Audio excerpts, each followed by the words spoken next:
Ready. Play.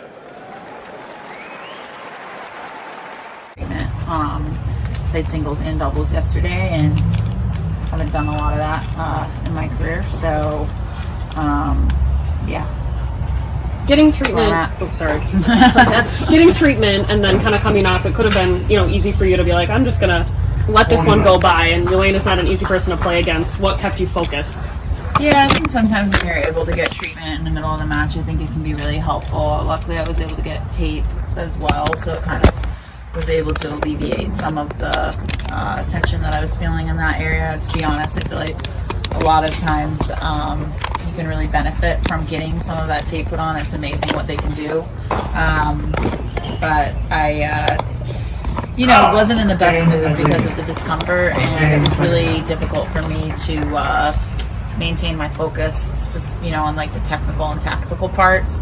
And so just trying to like kind of stay within myself and not get too frustrated. It was really hard from an energy perspective today, because once you're dealing with an injury, and especially when it's like with your back, I feel like it kind of zaps you. So, and that's kind of where I was at. So I was just trying to do my best and figure out ways to stay in it, and luckily I did. I think it took a lot of patience, and I certainly didn't look that patient out there.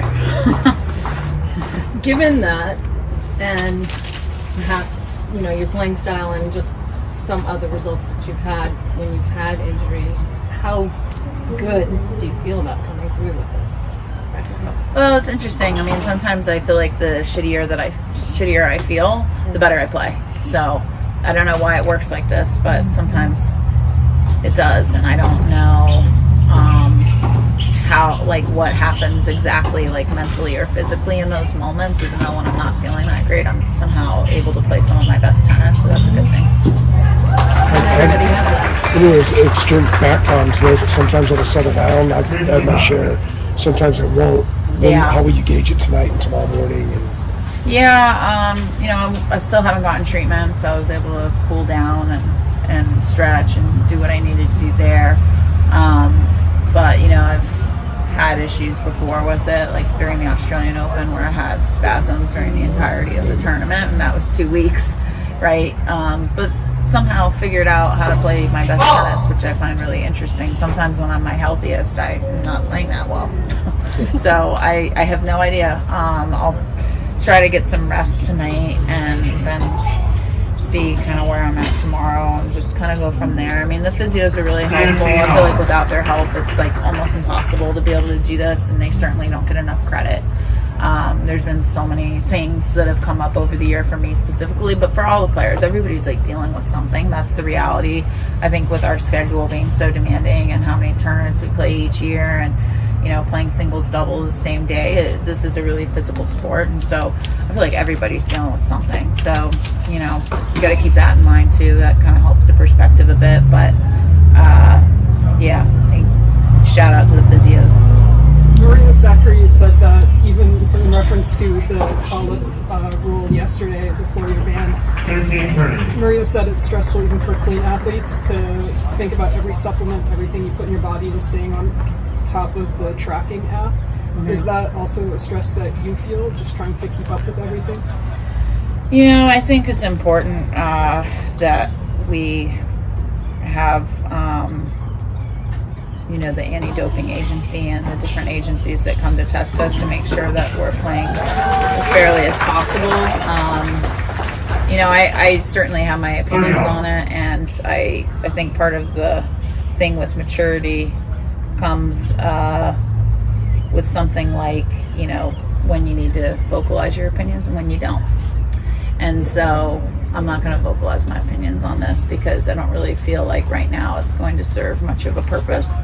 And,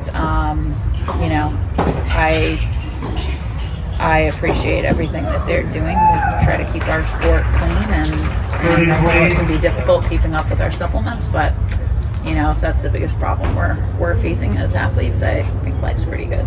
Just a couple more questions. Danielle, congrats on the win today. What do you think changed tactically midway through that second set, and also again in in the third because it seemed like you had the momentum, you won those 5 games in a row, and then she came right back at you. So what do you think were the keys tactically to beating her? You know, I'm gonna be honest. I really don't know. My back was killing me, and usually I have a pretty good awareness of what was going on, and I have no idea, to be honest. I kind of just hung in there physically, for sure, and just did everything I tried to do. But yeah, I mean, it was challenging today, and I think there were probably some things that I did well tactically. I feel like my coach could probably answer that a little bit better, but you know, it's just one of those days. I have no idea. I need some food and some coffee. I played so much tennis yesterday. I'm sorry I'm not giving you more to work with here, but I'm just out of it, and I just need to. I need a good meal. Go get me. Go get right. Thank you so much. Thank you. If you enjoyed this video, make sure you hit that like button. Don't forget to subscribe and click that notification bell so you don't miss out on all things tennis.